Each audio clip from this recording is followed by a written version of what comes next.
Speak your truth, but speak it slant.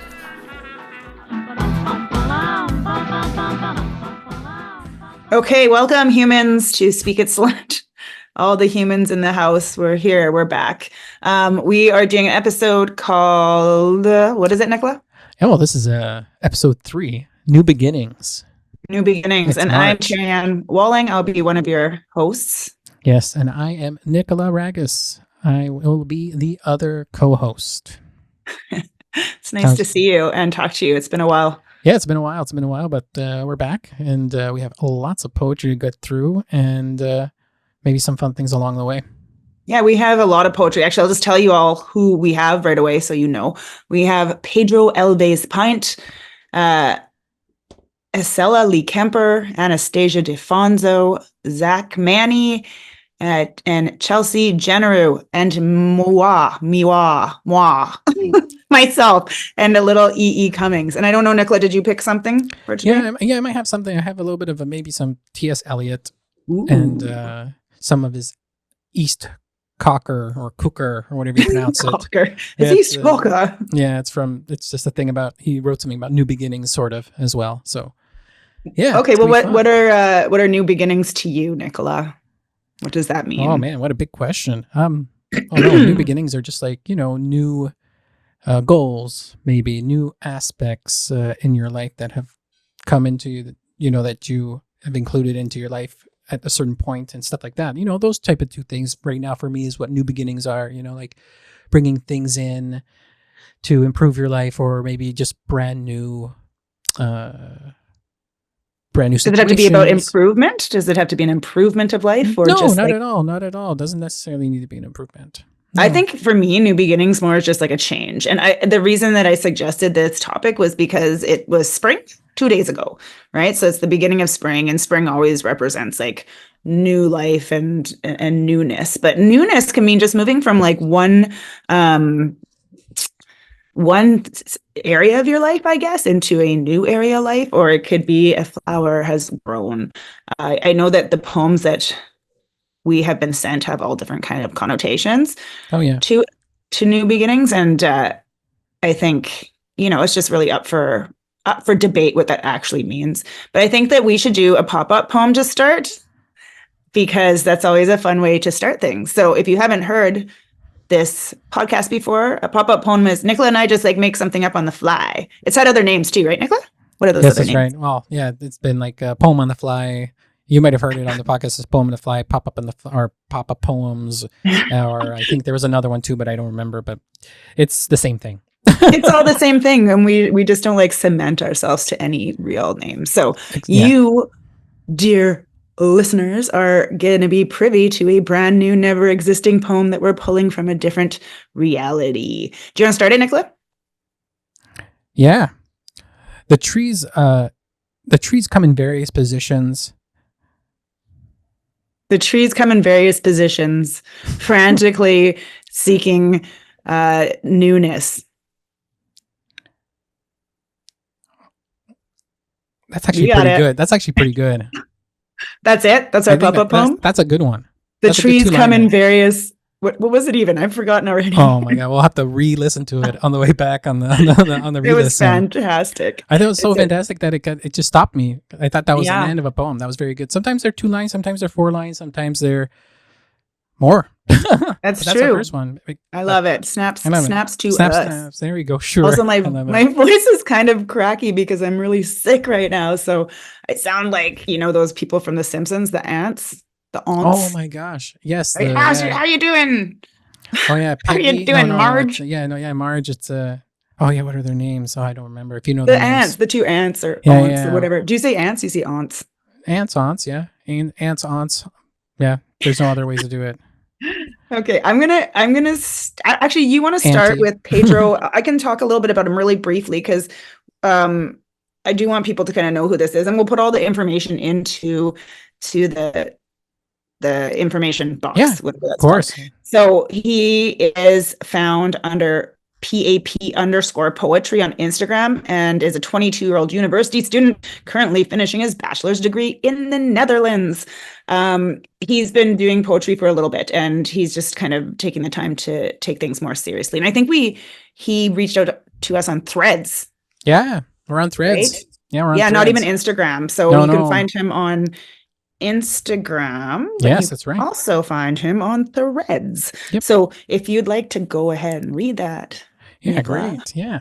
So this is Pedro Alves's Day of Novelty. So here we go. Whenever the tears start to flow, whenever a calm river or a raging waterfall, allow it all to come out, without no hesitation or doubt. Everything that has been kept in has done enough damage already, so allow it to step outside. And to move on, one should get ready. For now the tears have gone, we look forward to a day of novelty. Clear of clouds and the skylight blue, the day that we learn to laugh anew. Aw, snaps. So there we go. You read that really well. Oh, thanks. You have a podcaster voice, sir. I've been practicing in front of the microphone. You did it really wonderful. I like his pacing. Yeah, I think it's a really nice poem about change and not letting yourself be damaged by keeping things in, right? So don't hesitate or doubt. Let what you have inside maybe come out. Let your tears flow, right? It's like, not keeping it in, especially, I was reading this novel with my students today, and it was about how boys have been told not to cry at all, right? And how that's kind of just toxic. So that's kind of what I'm getting out of it. And it would be a nice, the day that we learn to laugh anew will be when the clouds clear from the sky. Totally, it's a nice poem. Totally. It is a nice poem, yeah. Yeah, like you said, it's good to just cry it out, It's like you said, everyone has to and should cry, those types of things. Emotions and stuff are not limited to anyone. Everyone should have access to all of our emotions and not be criticized by them, because we have this world sometimes all around us that wants to compartmentalize and dictate what's for who, so this is something that is what he says in this poem that really is saying something blatantly out. And like you said, what in the book that you're reading with your students, anyone can cry. Yes, cry away, people. That's it. Thank you, Pedro. That was really nice. Pedro. Yeah, I like it. It was a nice little poem. He said he's just started to take it more seriously, and he's venturing into the world of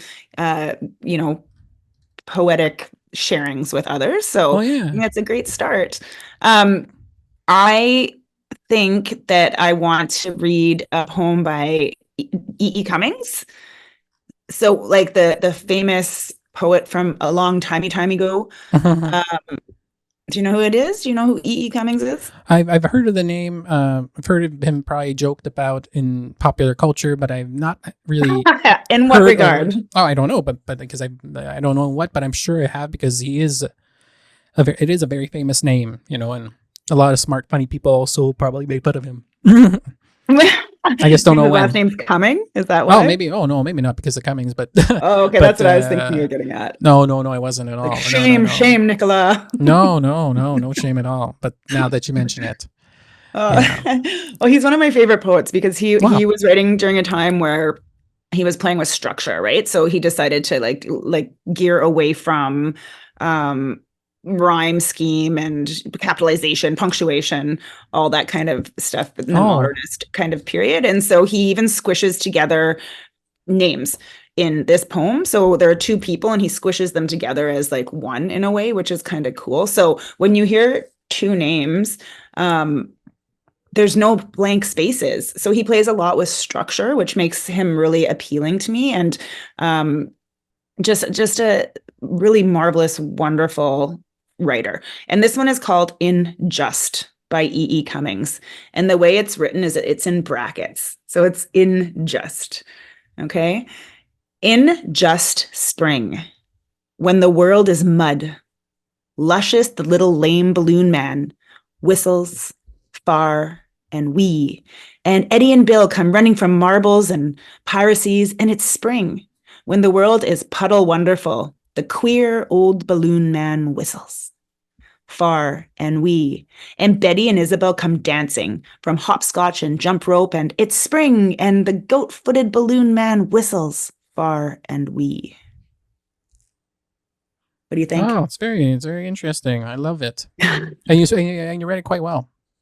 Well, if you were to see it, you could see the way I'm reading. I'm looking at it. Yeah, I'm looking at big it. gaps and big spaces, right? I can see where you get inspiration from your works as well too. But like, you know, like you write in a particular way sometimes with your if anybody's a follower of Terriann's on her reels and on her shorts and stuff like that, everything of her, some of her stuff, in fact, has this type of pattern that you're mentioning.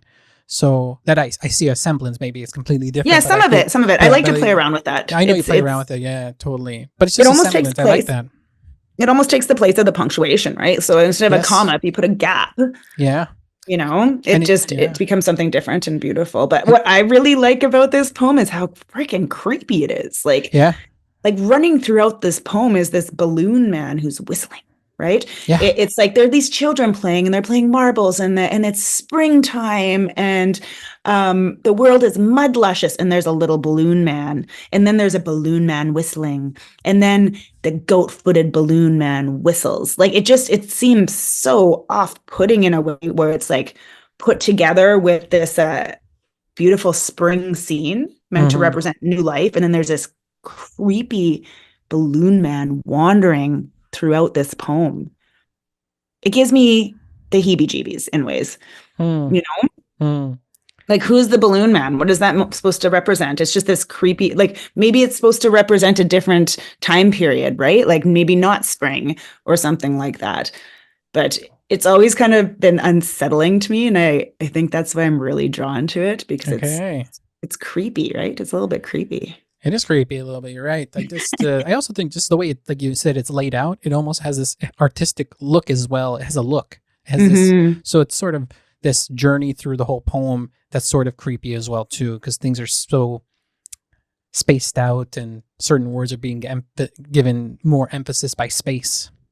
Well, even like whistling, to me, whistling is such a penetrative thing. Yeah. Like when someone's whistling, like it's different from humming, right? Like, oh yeah, humming. Yeah. Whistling is just, it's so abrasive and loud. And I always equate it to like creepiness for some reason, right? Someone is so in their own head that they're whistling without giving care or thought to how that penetrates other people's hearing space. And maybe that's just me, but like when people hum, it seems so much calmer and gentler, where when people like whistle, it's piercing. Just, right? Yeah. But I get like whistling while you work, that might help you, you know, work better or something. But I don't know. Something is kind of strange and off about this old balloon man creeping through this poem. And then they call him the queer, you know, like, so that would have meant odd at the time. Yeah, odd at the time, yeah. Like the like a different word from a different time period, but the queer old balloon man, right? And the lame balloon man. It's interesting. Yeah, it is. It's called Just Spring. So it's right before spring occurs. Before spring occurs, or it just is spring, just the day of spring. Interesting. I like it. I'll have to explore him more, because another person to explore, you know. Oh my God, yeah, you have to.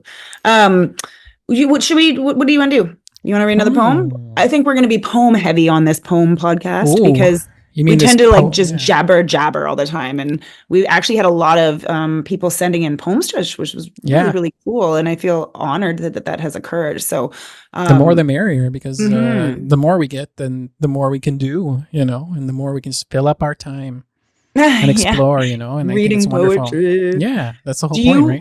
Did you want to read Anastasia's poem? Because I can talk a little bit about her if you want to read it. That'd be wonderful.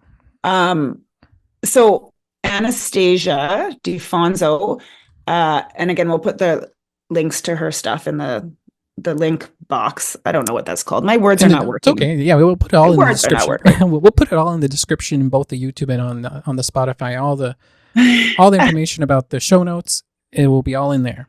Yeah, I feel like I'm 1.9% human today out of 100. So mostly I'm alien, or something from a different planet, I think, because right now my human factor is very low. Like I'm like quivering in this different realm of existence. So It's if still a vibe. It's still a good vibe.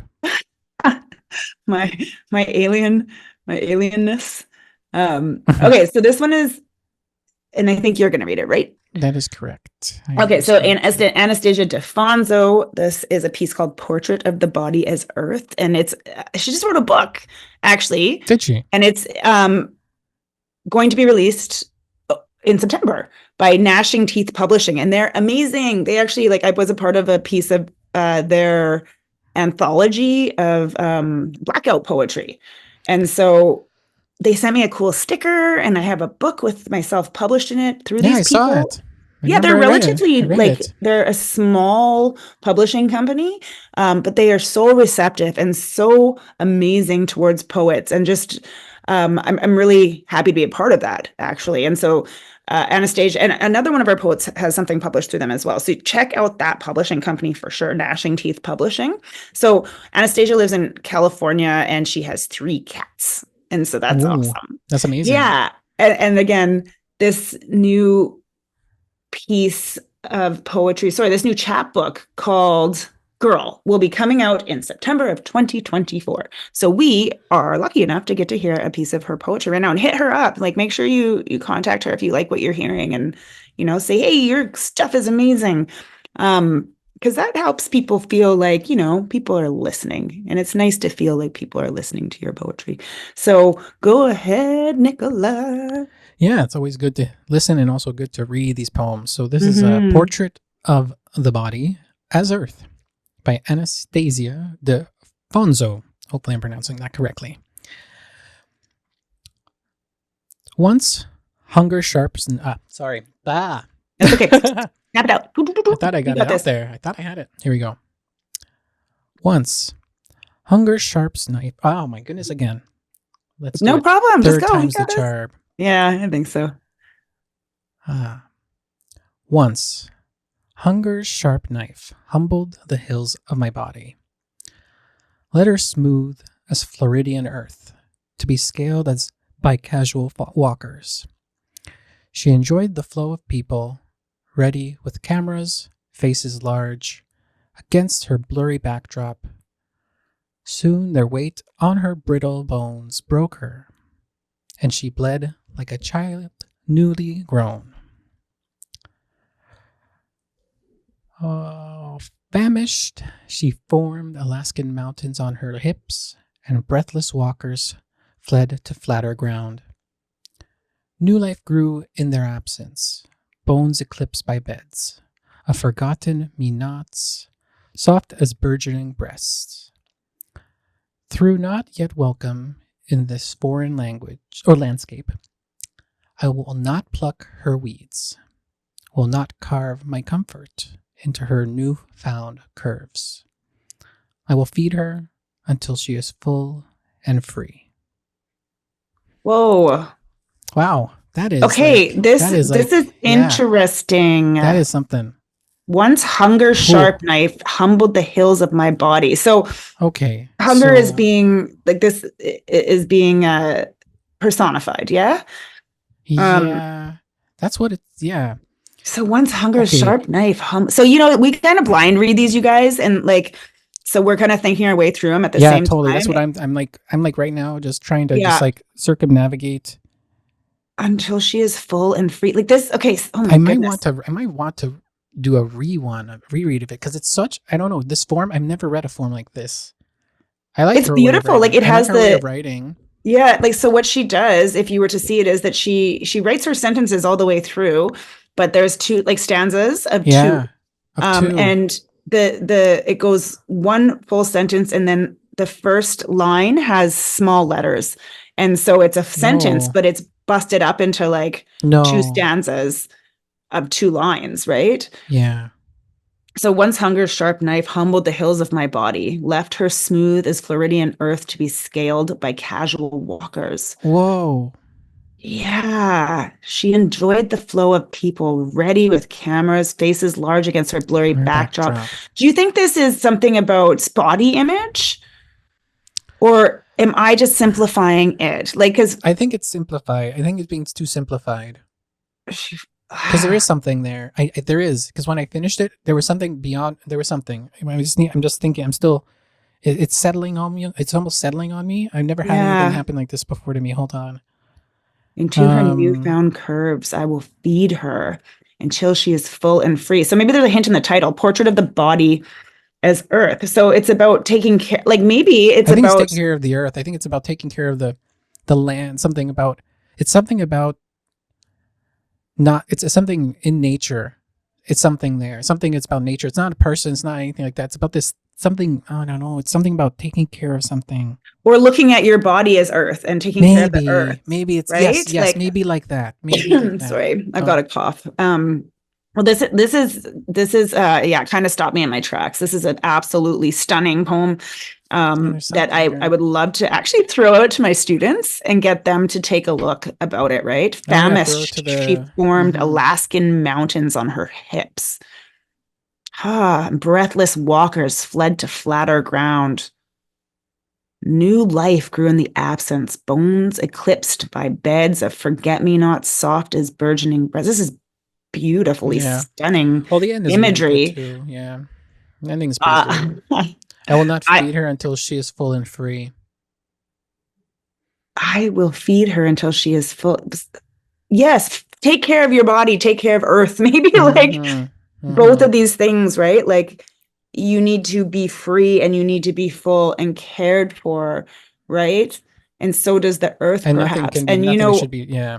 and Nothing. Yeah. Anastasia, if we are wrong, we're not right. We're not Oh claiming no, to be we're not right. even right. No, we're not. No, We absolutely have not. we have no understanding of certain things. We're just kind of winging it through life, just like everybody. But this is a absolutely stunning. I want to come back to this, honestly, maybe, Yeah, totally. because if I sat here and analyzed this, I'd probably do it for like 3 hours. And then finally I'd be like, whoa. Do you know what I mean? Yeah, we could do a whole deep dive. We should do a deep dive, Right? a side deep dive on some stuff. Yeah. I think this is the thing with having a lot of poems. It's wonderful, but we can't like, unless we do like a 4 hour long podcast, which seems insane. Yeah. Um, maybe in the future we just take like 4 or something. I Yeah. don't know, Totally. because I want to dive deep. Yeah, that could be something very special. This one, it's The very interesting. Well, lines, everyone's special, but this the lines is just yeah. You said she yeah it's she yeah it's just it's fantastic. Yeah, very, very beautiful it's very until she beautiful. is full and free. Cool. Do you want to do a Yeah. pop-up poem just to like the calm us down from that intensity? Yeah. Sure. I'm Sure. ready. I will start the pop-up poem.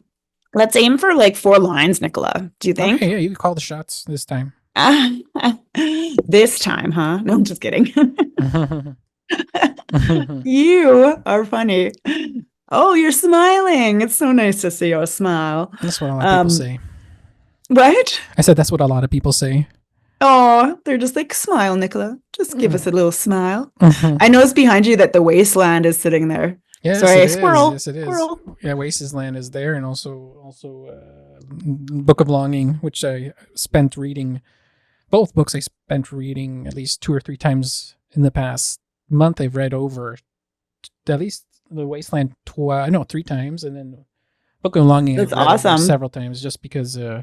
But I have to get the Flame soon because the Flame just came out a couple years ago. I just realized I'm missing one other book of Cohen's. So Very cool. Do you want me to yeah, start the poem? yeah.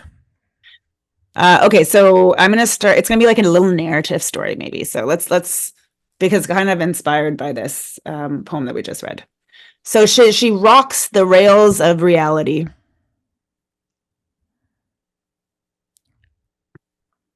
She rocks the rails of reality. First thing that pops to your head. Oh. It could just be a word. Oh, and the train Okay. made us stop. Oh, I thought you were just like, oh, and the train. Oh, and the train made us stop. She rocks the rails of reality. Oh, and the train made us stop. Reaching for green pastures filled with daisies, aligned with new life. She grabbed in her bag and played her fife, which was made of a beautiful alabaster material.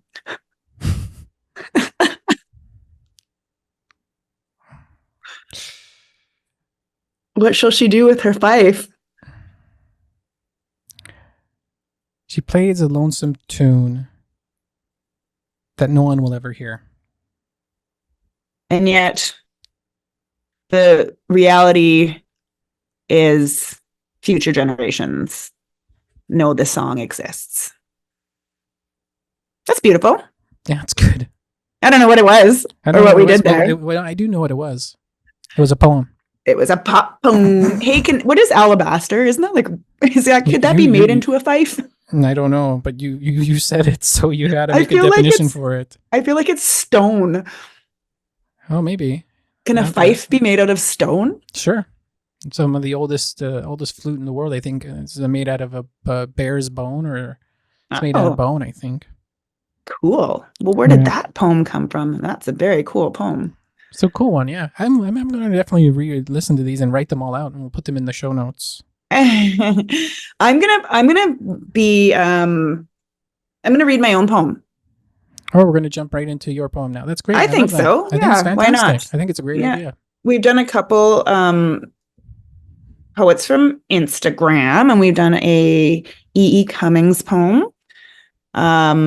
And I'm going to read my poem, which is one that people might have heard before. It's one of my favorite ones, and I think it's about a lot of things. And every time I read it, it has a different meaning, to be honest with you, but it does represent change and something new happening, which alleviates something from the original narrator. Does that make sense? Absolutely. It makes perfect sense. Okay. So it is called Gone, and gone implies something is gone, but in return, there's something else there, right? An artifice of pure gold. You know this one maybe, right? I think so. Okay. An artifice of pure gold was cast within a diamond mold and placed up high upon its place where glory shone on its shiny face. All that saw it praised its sight. They stared up high at its glorious light. When one day something twisted yearned, building within that golden urn, it festered and grew from inside the glory and molded its own darker story. Although the outside shone with splendor, deeper lurked a dark attender. With pressure building up so strong, the worshippers heard not the dark song, which leaked and played its whispering tune, then stood up tall, howling at the moon, and crept out fully from that crack, attaching itself to an unsuspecting back, which writhed in pain and absorbed the dark, a new adventure on which to embark. Happy for a mobile host, it corrupted no more that golden ghost. Yeah. That's the end of it. It's very, very nice.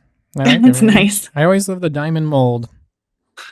Always has a different meaning. You're right. Always has a different meaning, that diamond mold. The diamond mold. I like how you said it's nice. It's like you're that guy from Eternal Sunshine of the Spotless Mind when he meets Clementine and he's like, you seem nice. And she's like, is that the only adjective you know? No, I know many more. I'm teasing.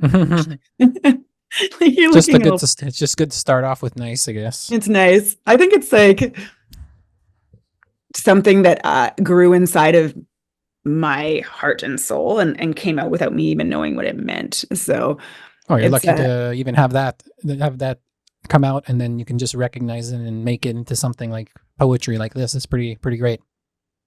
Yeah. I think that it represents something new because the whatever it was takes on a different host and leaves the original whoever it grabbed onto free. Yep. But the problem is that the freedom comes with a cost because they are now a ghost, right? I think it was. That makes sense? Yeah, it makes perfect sense. Okay. What is your favorite animal, Nikola?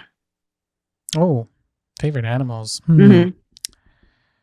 Well, the dog is pretty amazing. I'd have to say, like Yeah. the dog, it's man's best friend.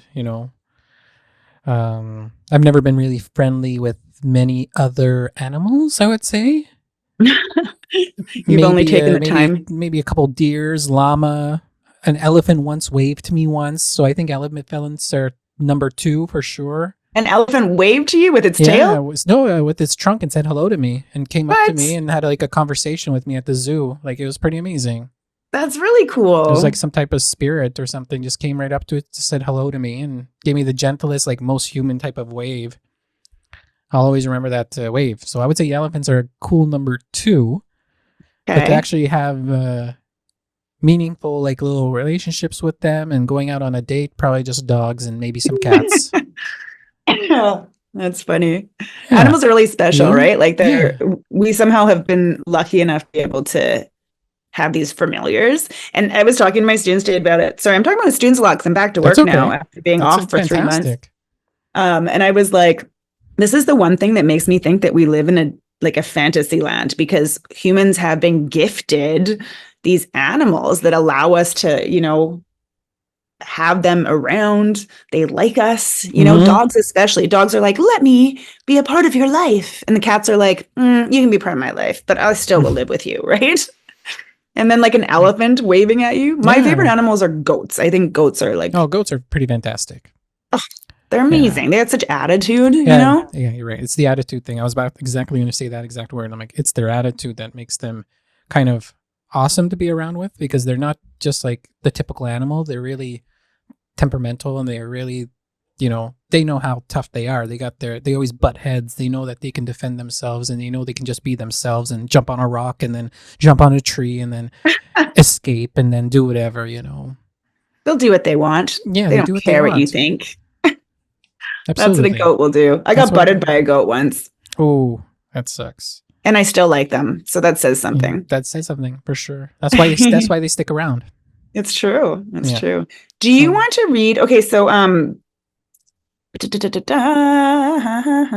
read the first 2. Would you like to read one of? I could Would you for like to read sure. one of them, and then I can, So as you wish. Estella wrote 2 poems with the same title. Oh wow! And they're based on a studio Ghibli films, which is cool because I love studio Ghibli films. Yeah, they're great films. I talked to Zach Manny online. He's a pretty cool dude.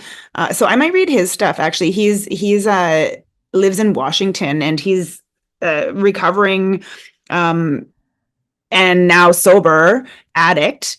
And you can find him, he says, walking barefoot around Bellingham, Washington. Oh, he's a It barefoot reminds me of walker. like Socrates or Oh something. yeah, he's one of those barefoot people. That's Yeah.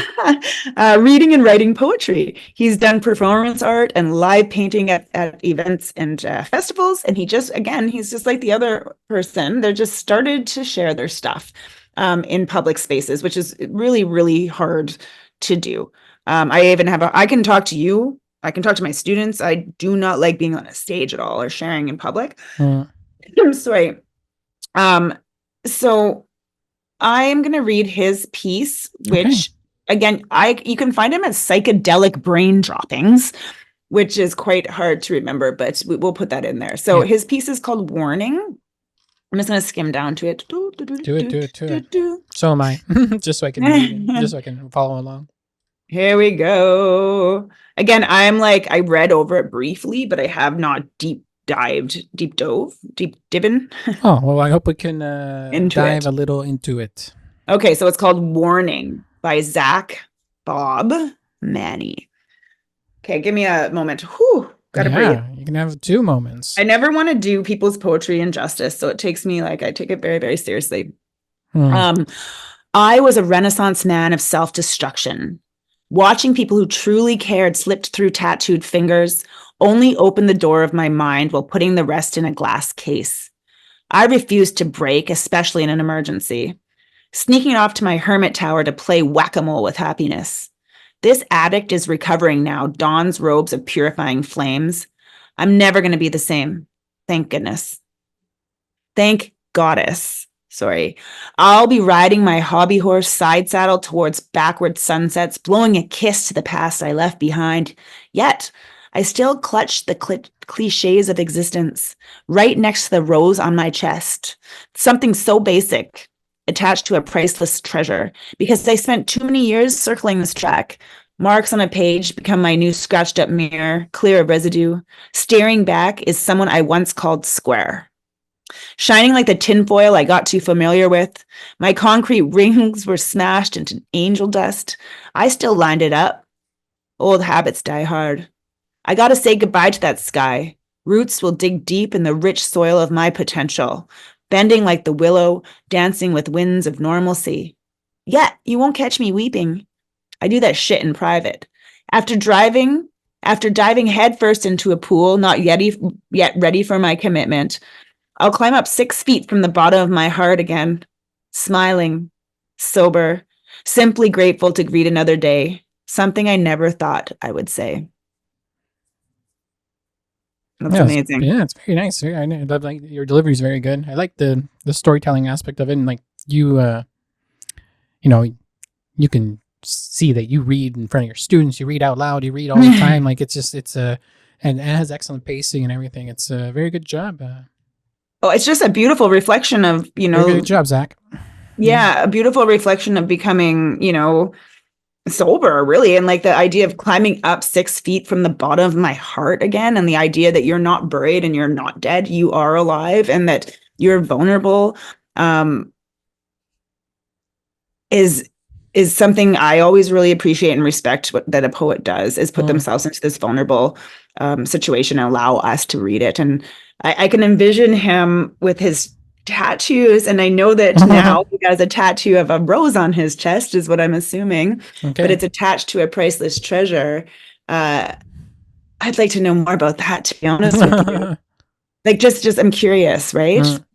It's a very maybe biographical piece. Like it's something obviously about him, but I was talking to people about the idea of poetry and how once you've written it, it may not necessarily be completely reflective of yourself after, right? Because people take on, and I think we've talked about this, right? Like people take on what they need to take on from the poem too, and it becomes something different. And also poetry can not be something directly coming from the poet that's personal. It could be something just as purely fantastical or purely separate from that person, and just an observation of nature, an observation of someone else, and everything like that. It's just another vital way to describe things, I don't.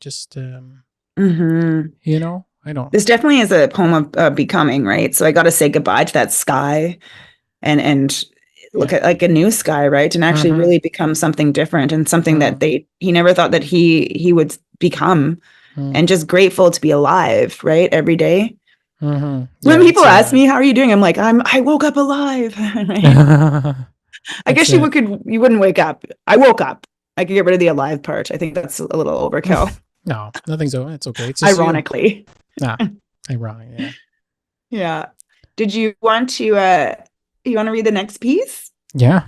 So do you want to read? Okay, so Chelsea Jenneru has one piece that's called You Were Meant to Break Me, or there's the 2 pieces by Acela Lee Kemper. Which would you prefer, 2 or 1?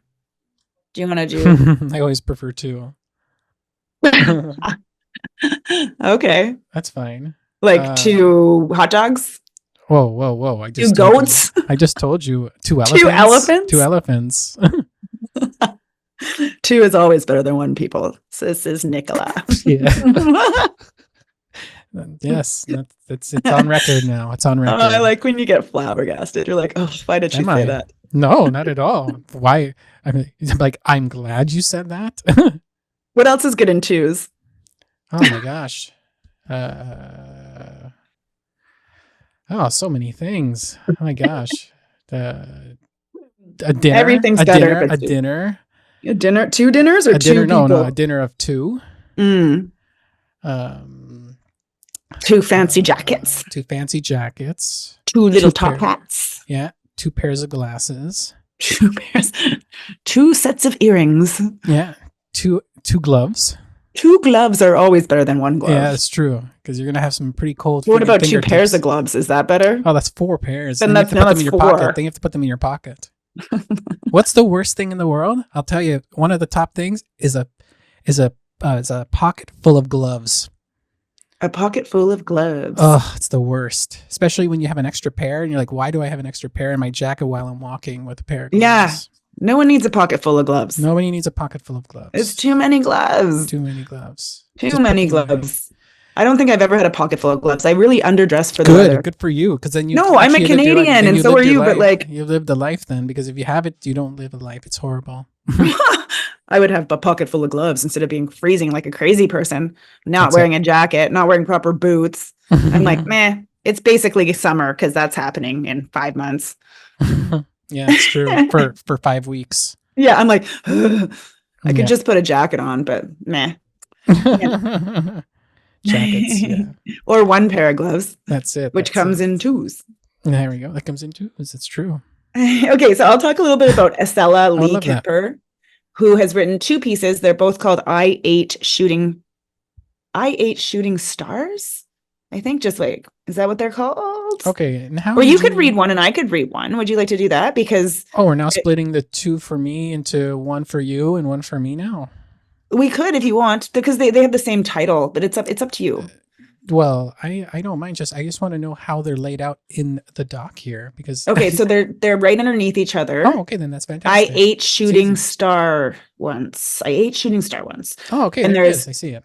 Perfect. Yeah, there are 2 of them though. Oh, I feel totally fine. Okay, reading both. It's fine. Perfecto. I don't see why not. And she plays with structure too, is what I've noticed. And that's cool. Yeah, it's pretty cool. So these 2 pieces she's shared.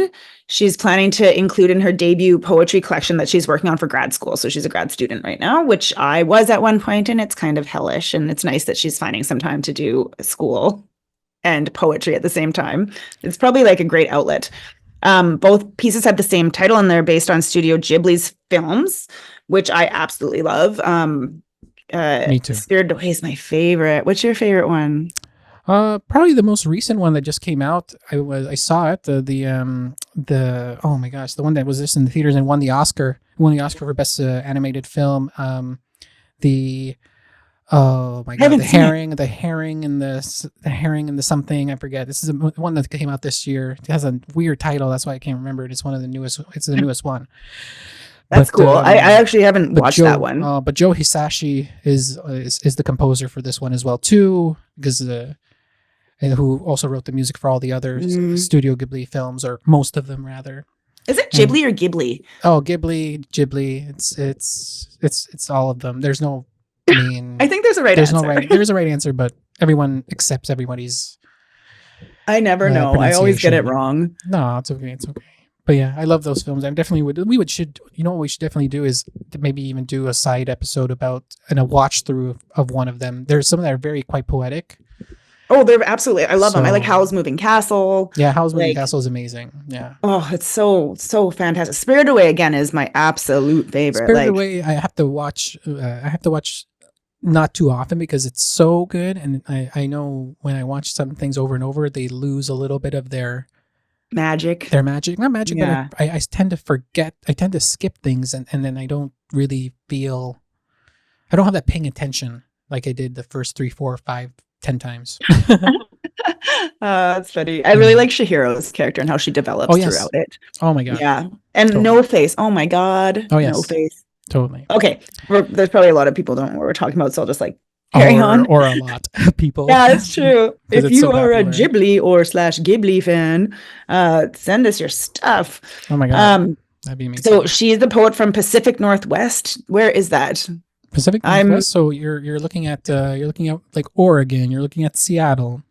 Okay. You're looking at those type of places. Yes. And you can support her new book, which you can actually get again at gnashingteethpublishing.com, which is the same publishing company I was talking about earlier. Yeah, they sell all their stuff on their own website. So it's really awesome to support this publishing company. It's called The Mixtape. So if Ooh. you, without further ado, sir, would like to read her pieces, I would love to hear you do that with your very awesome voice. So yes, this is Terriann was saying they both have the same title. I Ate a Shooting Star Once by Asila Lee Kemper. As my body collapsed, falling headfirst towards Earth, like a meteor, I didn't tell my mother, Athena, about my departure. The star whispered to me that we would reunite. Our journey will lead me back to her. Tips of my fingers became celestial, tiny stardust spiral through its dark space until I curled into a ball, landing in the middle of the bamboo forest. The earth's roots weaved around my rusted self as it hugged me tighter and tighter until it was part of its soil. I couldn't remember how long I stayed there, but I became a peach tree. Oh, I love it. Surrounded by a garden of bamboo, I was finally reborn. I ate a shooting star once. Oh, it's so fantastical. Yeah, it's super fantastical. Oh, Yeah, I it's love cool. it. I was part of its soil. I couldn't remember how long I stayed there, but I became a peach tree. Yeah, that's I think that's my the favorite real deal. Yeah, that's the line. real deal. So Athena, about does this connect to a particular film? Do you know? Like I wouldn't shouldn't say a say particular that. film, but it matches of the exact type of that universe. Mm-hmm. It's part of that it's not that maybe a side askew universe, because obviously she's brought her own she's built her own universe. She's built her Yeah. own world. Like that. You're a builder of worlds, but like she built her Mm-hmm. own world around this structure of this film and this universe and this inspiration and all these things. So um, I wouldn't say My it's inherently Ghibli like. I would say it's inherently Kemper like.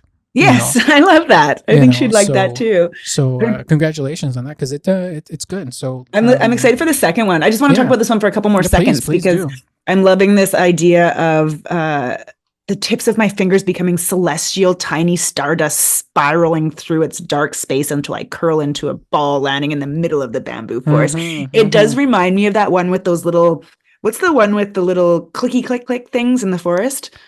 Oh, Is that called Princess Mononoke? yes, it's Maybe? Princess Or Mononoke. Totoro? It could be Totoro's whatever. Totoro? Totoro. Totoro's delivery service. No, that's the other one.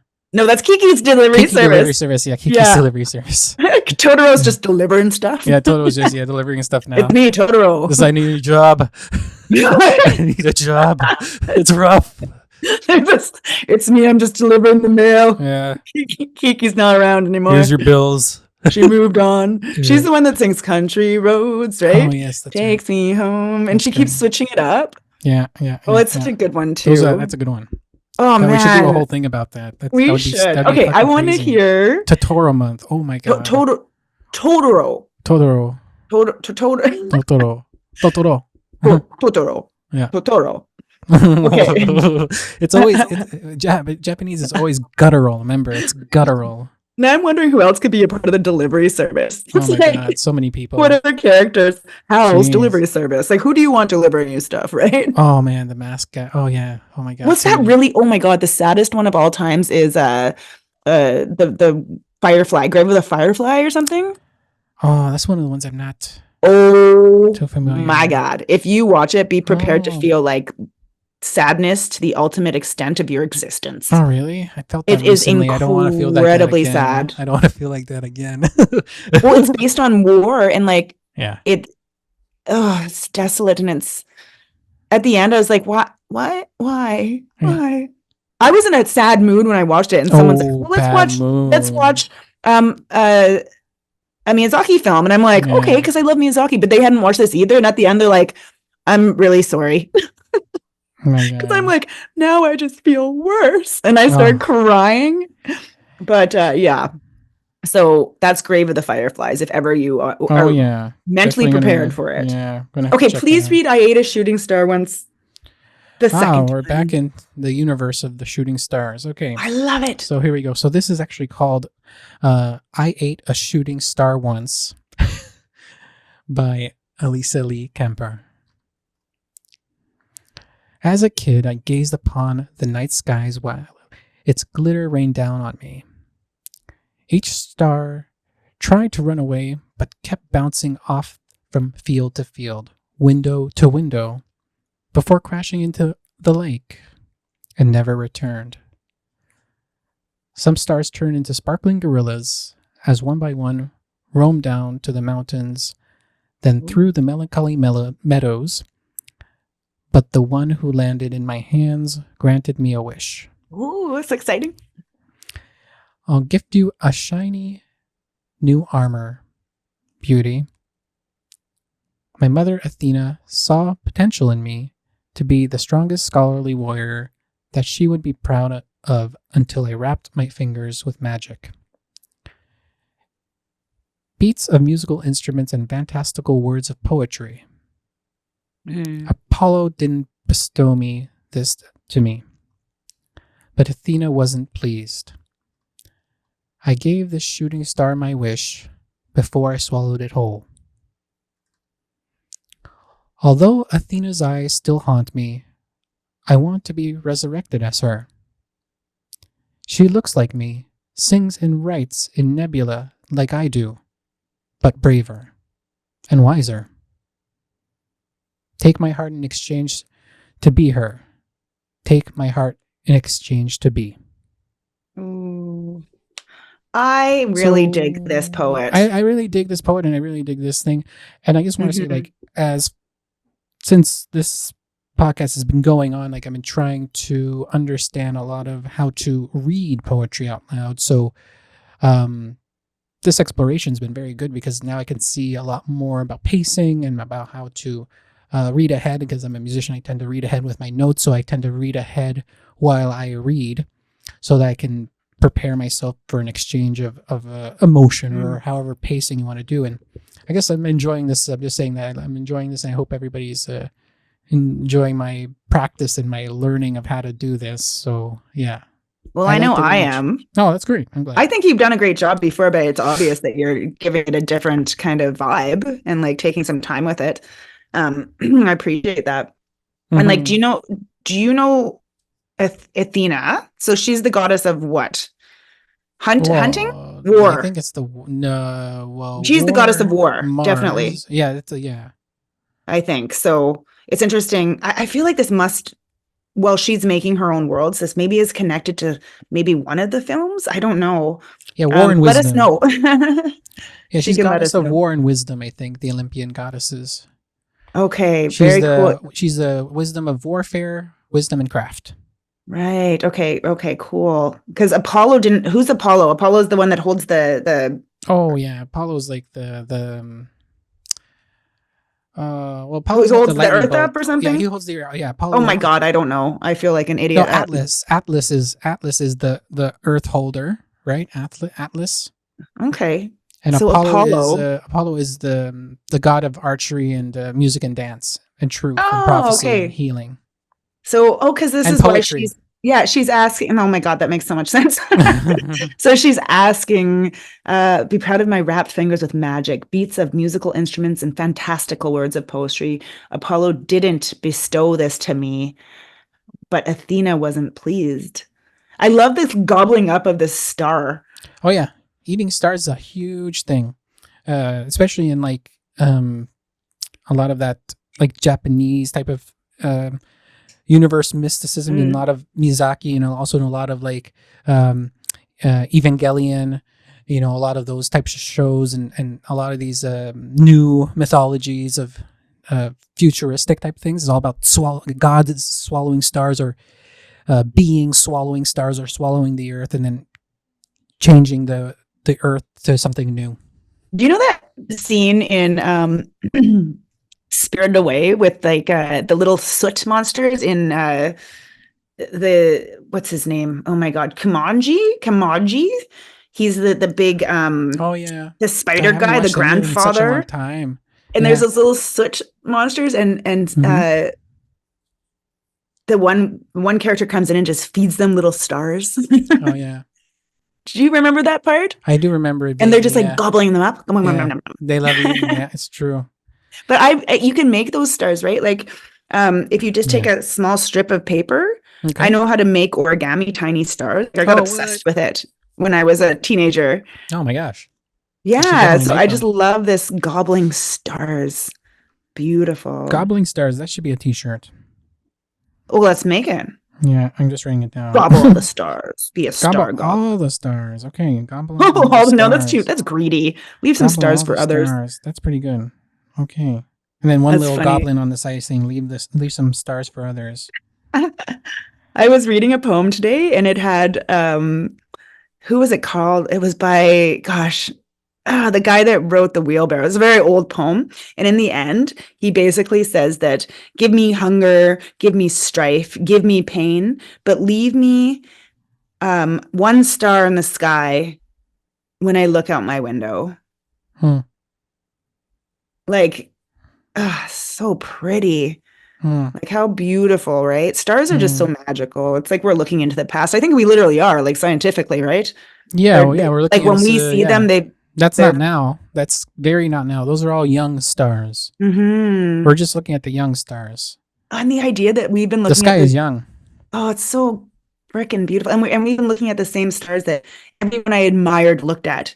Hmm. Everybody that I love has looked at. Every hated person that no one has loved has looked at these stars. Like we're all Mhm. connected by the stars. And to take one and gobble it down, it makes you become somehow like a different entity.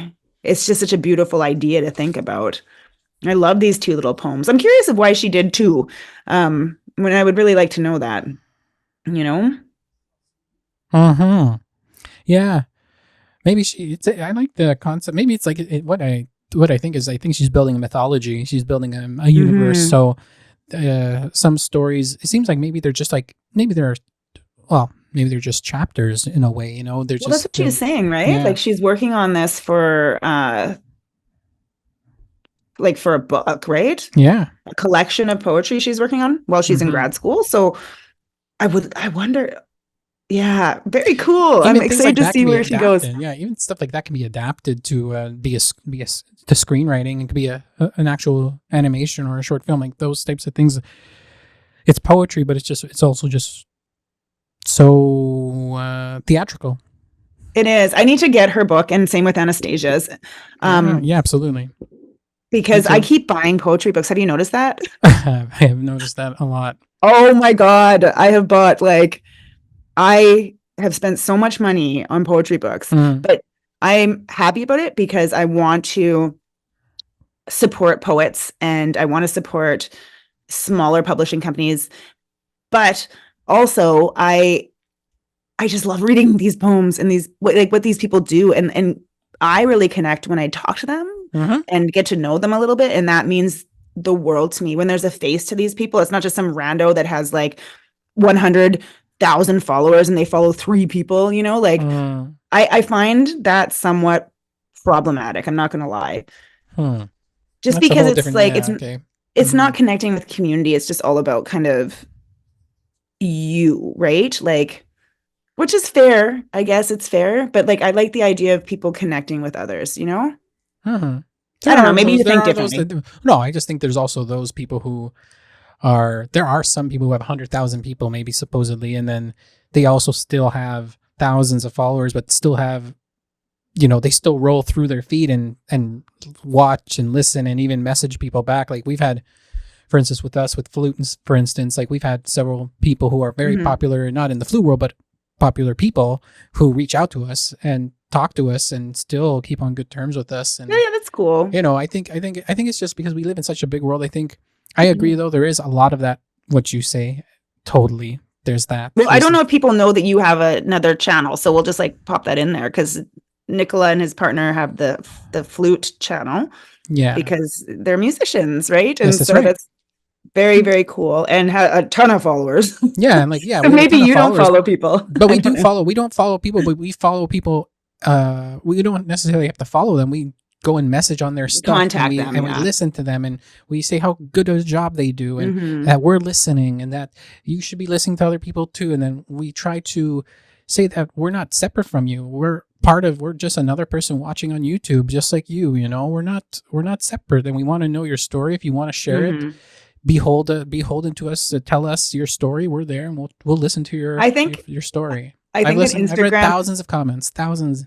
I'm telling you, over Oh no, hundreds I of thousands believe of you. I just think comments. Instagram's a tricky little beast, right? Oh Because yes, it's like you want to that's connect, definitely true.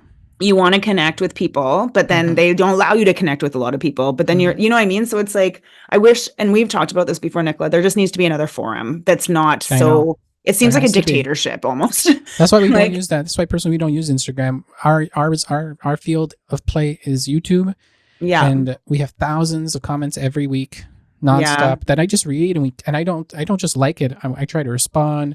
Emily tries to respond. We all try to share the stories. If I read one, I try to share it with Emily so that she can read it as well, and stuff like that, Hmm. because there's so many heartfelt stories. There's so many heartfelt exchanges that we have. Also, our Discord, like Discord's a great way to do it. And also, like we Hmm. were just talking about today in this episode, Threads seems like it's a very interesting platform.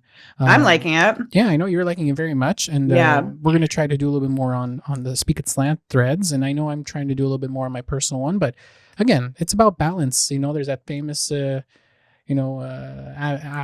adage, just balance. You know, try to find your field, your forum, and just balance yourself in your community, and also let your community find you as well too. It's a balance of both. for That's what sure. I always find. Yeah. No, I hear you. I Yeah, hear yeah. you. So I'm not trying to let's. judge. I'm just Oh, like, yeah, no, you're not, and I'm neither am just I. interested in it all and I find it know, I fascinating. know. Like I think that It's this a Speak It Slant going on to YouTube is interesting. So if you're watching this on, or listening to it actually on Spotify, you should go find us on YouTube. We are also on Instagram, but it's not, like we said, it's not our favorite thing. no. Um, like YouTube, it's under my name actually, right? That's Nicola, it's right. under Yeah, but Terriann Walling Poetry and Art, because once in a while I do art, which oh is yes, you always, do. But it's where when can I we have find no it? words left. Yeah, that's it. There you go. My art becomes a reflection of the poetic words that I cannot speak at the moment. Mm-hmm. Yeah. So okay, we have one more poem left, and it is by Chelsea Jenneru, and it's called "You Were Meant to Break Me." And she is from Alberta. Actually, she's originally from Ontario, and then she's moved to Alberta. And she was she was accepted at Chateau Orcavo. Did you know that, Nicola? Yeah, you told me about that. I thought It's it was pretty very cool. exciting. Very proud of her. We have a personal connection. I think she's fantastic. No, that's fantastic. And so I encouraged her to put her stuff onto Instagram, and Oh yeah, I've read some of her stuff. and it's funny because it's so like her and I, she's my cousin. Okay.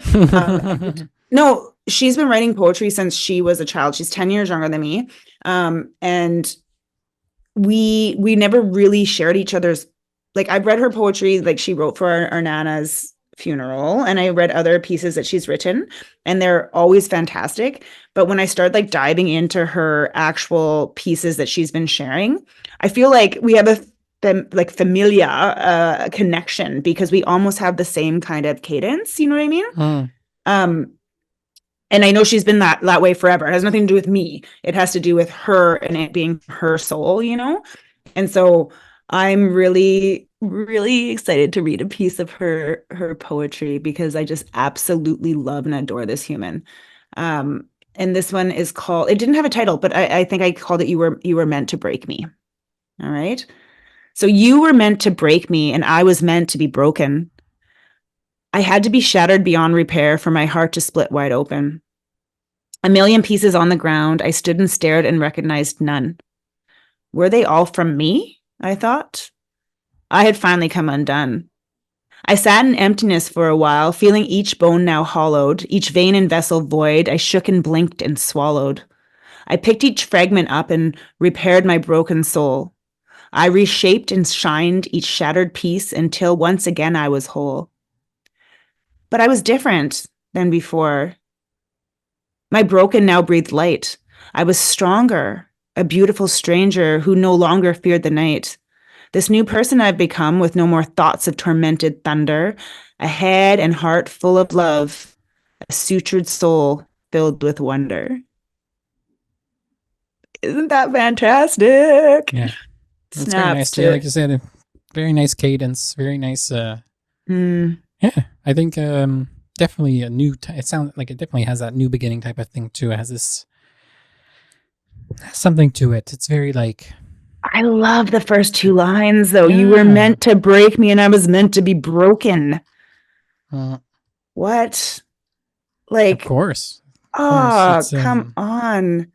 It reminds me of those little vases, right? The ones that mm, that get put back together with gold and become something so much better after they have been the fragments have been put back together. Do you know what that is called? It's like pottery. yeah, it's a Um, Japanese type of pottery, I isn't it? think it's Japanese. Yeah, I'm not Yeah, entirely with the certain. gold. It's with the gold type of filling. Its Yeah. purpose is to break it and to put and bring it back together. And I like how the Yeah. narrator reshaped and shined up each shattered piece. So not only are they putting the shattered pieces back together, they're making them shiny, Uh, which is absolutely beautiful. I was a stronger, I was stronger, a beautiful stranger. So that is a lovely line, a beautiful stranger to your own self, right? Think about mm, that. When you've been shattered and broken apart and you come back together, you don't know who you are. You mm, are just fragments of what you were. And now you mm, have to relearn how you can be that new piece, that new beautiful piece of pottery with the gold in between it, mhm, right? mhm. Yeah, Yeah. it's kintsugi. It's the art of golden repair. Yeah. Love that. Yeah, it's pretty Yeah. nice. Oh, this is beautiful. Thank you, Chelsea, for sharing that. And for Absolutely. all of the poets, honestly. Um, Yeah, I I love that. What a great response, and we always like hearing from yeah. you. You know, Yeah. So we had Pedro, Estella. Estella? Do you think that's how it's pronounced? maybe I think so. Anastasia, Zach, Chelsea. And we made an appearance with E. E. Cummings. He came back from the grave. Ghost E. E. Yeah, Cummings. And then a piece of poetry by myself. And we had a couple pop-up poems. Do you want to do one more pop-up poem? maybe I was going to do For that T.S. Eliot one, but we can save Francis. that for Oh, another time. yes. But that's okay. It's no No, let's do problem. it. Let's do this T.S. Eliot poem. Absolutely. And then we'll do a little pop-up Okay. inspired by it all. I'm excited to hear it. I don't even know what you're gonna do. Makes Oh, me you happy. don't? Oh my. Okay. No. No. So okay. So it's just like I was just trying to look for something that mentions the word beginnings and stuff. And T.S. Eliot's name came up a couple times, and he wrote these things called the Four Quartets, and this is just one of them. They're quite long. They're a bunch of different stanzas, but I'm just going to do the number one, which is again, sort of maybe a little bit like the Ghibli poem with the star and eating and stuff. There's two of them, two or three of them inside this grouping of poems, and they both start with the same title, which is called. Um, um, it starts with "In my beginning is my end." Ooh, So I mean, but the it's called East Cocker, Coker, he's and clever. I'm just going to do the number one from it from T.S. Eliot. So, in my beginning is my end. In succession, houses rise and fall, crumble, are extended, are removed, destroyed, restored, or in their place is an open field or a factory or a bypass. Old stone to new building, old timber to new fires, old fires to ashes and ashes to the earth, which is already flesh, fur and feces, bone of man and beast, cornstalk and leaf. Houses live and die. There is a time for building and a time for living and for generation, and a time for the wind to break the loosened pane and to shake the walsknot whereas the field mouse trots and to shake the tattered aras woven with a silent motto. In my beginning is my end. Now the light falls across the open field. living, leaving the deep lane shuttered with branches dark in the afternoon, where you lean against a bank while a van passes and the deep lane insists on the direction, into the village, into the electric heat, hypnotized. In a warm haze, the sultry light is absorbed, not refracted, by gray stone. The dahlias sleep in the empty silence, wait for the early owl. In that open field, if you do not come too close, if you do not come too close, on a summer midnight, you can hear the music of the weak pipe and the little drum, and see the dancing around the bonfire, the association of man and woman, in dawn singing, signifying matrimony, a dignified and commodious sacrament. Two and two, necessary conjunction, holding either other, or holding each other by hand or the arm, which betoketh concord, round and round the fire, leaping through the flames, or joined in circles, rustically solemn or in rustic laughter, lifting heavy feet in clumsy shoes, earth feet, lone feet, lifted in country mirth, mirth of those long since under earth, nourishing the corn, keeping time, keeping rhythm in their dancing, as in their living in the living seasons, the time of the seasons and the constellations, the time of milking and the time of harvest, the time of the coupling of man and woman, and that of beasts, feet rising and falling, eating and drinking, dung and death. Dawn points, and another day prepares for heat and silence. Out at sea, the dawn wind wrinkles and slides. I'm here or there or elsewhere in my beginning. And that's the first one. Okay, so we are born to die, right? T.S. Eliot is, I like him a lot. He takes a lot He takes so much. But so what T.S. Eliot is kind of famous for in ways is understanding all the past poets, understanding all the people that have written before him. Yeah. And using that as inspiration in ways. He takes it all. He takes all those old. He takes the old. This reminds me of Robbie Burns, right? Do you know Robert Burns? Yeah, I've heard about wrote Old Lang Syne and wrote To a Mouse and wrote Coming Through the Rye, right? So I feel like I love T.S. Eliot. I really, truly do. Like, again, I have issues with him sometimes because I feel like he's so pompous, because he's always throwing in these pieces of other people's work for the people that know the other people's work. Yeah, right? He's the biggest geek. He's the biggest poet geek. It's insane. It's like an ultimate. I know, poet geek. But if you didn't know that if you didn't know about Robbie Burns, if you didn't know about all these other people, and I'm sure he's thrown a bunch of other stuff in there, you would just assume it was all his own thoughts, right? But he doesn't do it like that intentionally. He did it for a certain group of people to read. Yes. Okay, I agree with that. Yeah. Do you hear him saying? Yes. So that if you don't know those things, it's your own fault. Yeah. Which makes him, That's me, what makes him a geek. Well, it's not a geek. It's a little inclusive. Is that the exclusive? Inclusive? Yeah, inclusive. Yeah. It's inclusive, but I don't know. Okay. There's a way to tell, but there is a way. I think people can tell that this person kind of knows a lot about just the way he's using so many different types of styles, so many different types of descriptives. And like anybody at that time who probably is at least read to a certain point, I wouldn't say reading poetry and stuff like that, but maybe knows Auld Lang Syne and knows all those little types of things that culturally has surpassed the people themselves, because that's what those things are. They absolutely would have, Nikola. Yeah. It would have been that specific type of people, but those are the privileged people of society, right? Yes.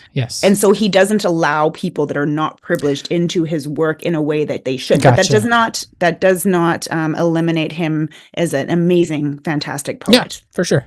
Right? For like sure. one He's of my still a professors fantastic actually poet, for said sure. that. Well, one of my professors actually said that Eliot's Wasteland was the last good poem that would ever be written. Hmm. And I'm like, ugh. Like, That's like statistically not even possible. He just well, no, but he's never it's taken a statistics class in his life. no, but the reason why is it's coming from an educated perspective Mm. of in you need to know poetry to understand the new poetry, right? Oh, okay. I think that you should know the rules to break them. I think you should understand Doesn't yeah. commas and spacing and all that kind of stuff to be able to do that. But this is my big issue with Elliot, whom again I love. I just find if I were in a room with him talking to him, I'd probably punch him or something. Yeah. Like But he's I'd not be like, even yeah. He's the only thing I think I learned about him a lot is like I think he's not a rule breaker. no, So but he that's did. yeah, but he did it so conservatively. He did it the He most no, but conservative.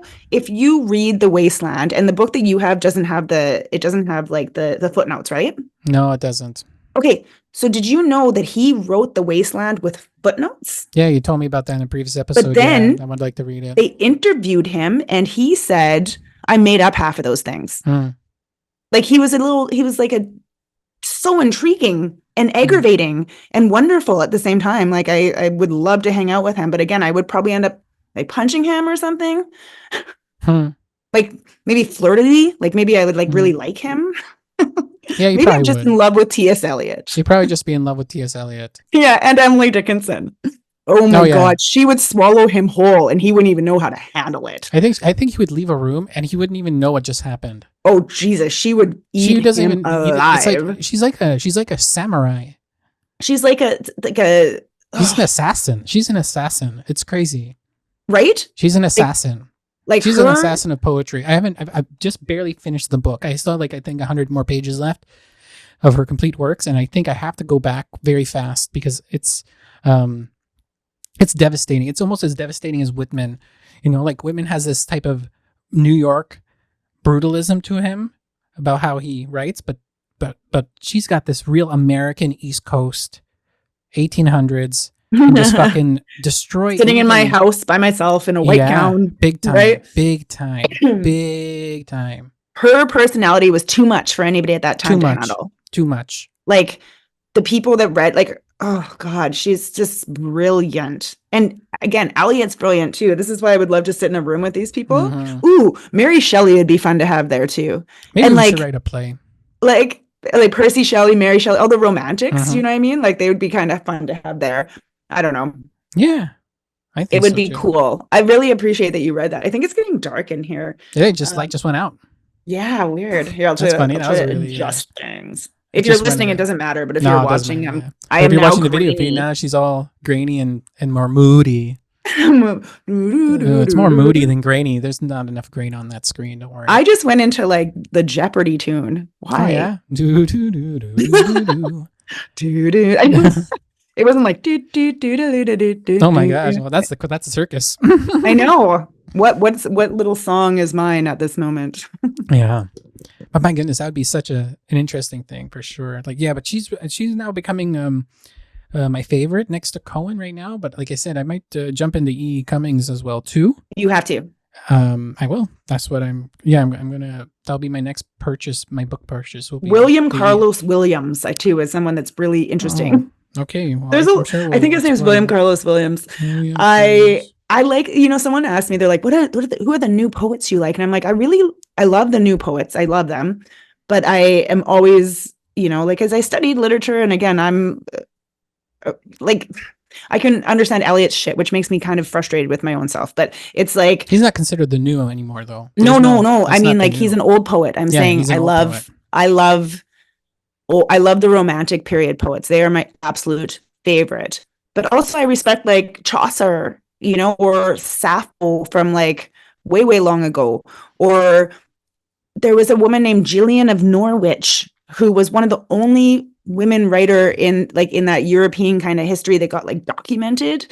So I'm always drawn towards like, well, first of all, women writers, because there's so like there's not many that have been exalted or shown, I guess, right? There were a lot of them. They were always writing, but they weren't put up on to anything because the men were always the most, patriarchy and such. Patriarchal poetry. We got to look at that one day. Yeah, that's why I'm always like drawn towards women writers, but also there's many, many fantastic male writers as well, of course, you know. Mhm. So I'm getting really excited about poetry right now. That's the way we like it, and that's I'm the like, way we can also end the show as well, and then we can just jump into a new one again, and then get you excited all over again. oh my God. You know what happened and why the lighting changed? My other computer died. My Uh-oh. Mac.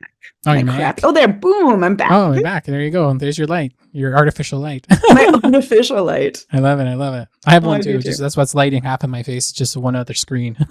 Well, you're just much more prepared because you are like a No. director and a person that has all the stuff, Yeah. and you've helped me so much with it. So it's amazing. Did we read all the poems? Yeah, we read them all, but we never did a pop-up poem. Let's do a pop-up poem. Oh, you're so good. How about we grab a line? Grab From a one of the- line. Okay. Do you want to grab your own? You have your own line, or what? No, and I don't know. That's your idea. I don't know. Let's mix it up. Let's grab a line. I'm just gonna like willy-nilly go on my computer, and I'm gonna grab one of the poet's lines that we had today, and that's gonna be our start line. Okay. Oh yes, that's fine. Okay. So be ready, Nikola. You're not allowed to take longer than 1 second. Okay. I'm just kidding. You I like too. how you're like, You okay. too. Okay. So I like yeah, the it has to rules. be your first thought. It's like word association almost. I know. Okay. I know. Mhm. I know. Okay. So, oh shoot. Give me a sec. Okay, here I go. Tell me when to stop. Tell me when to stop. Tell me when to stop. Start. Scrolling up and down. Go. You gotta say stop. Stop. Okay. For now that the tears have gone. The tears will roll along the river's side. For now that the tears are gone, the tears will roll along the riverside, gathering up the star flecks that were not gobbled. Mars gobbled the rest and spewed it into the sky, leaving only one star. Athena came down, forming a army of pirates, and blinked away the pain. Apollo grabbed the Earth's crust and made a shield to fight against the pirates. The shield was made up of the fragments of broken souls. That's good. I think we incorporated a lot of those poems in there. Yes, we did. That was pretty freaking awesome. That was pretty awesome. Yeah, we'll write that one say. out. I'll definitely write that one out and put it in the show notes so we can actually see it and then even For reread sure. it. That'd be great. What are we going to call this one, huh? Which one? That poem? No, this whole entire episode. New Beginnings. Just New Beginnings. Oh yeah, maybe. We'll think about it. We'll think about it. And just like that, this has been episode 3. Episode 3. Yeah. Speak It Slant. Thank you for joining us, humans. I feel more human than I did at the beginning. So that's great. Me too. I'm a 1% human. That's wonderful. Have a great night. Yeah, have a great night, everybody. And be sure to follow us anywhere you find us on socials, on Threads, on Instagram, on YouTube, wherever you like. And also be sure to follow us on Spotify and also wherever you find podcasts. And go and follow Terriann Walling's YouTube. Wallings. He says my name wrong all the time. Yes, it's Walling, like a wall, like a brick wall. Like the Terriann. Wall. Like the wall. Walling. The wall. Have a good night, people. Speak your truth, but speak it slant.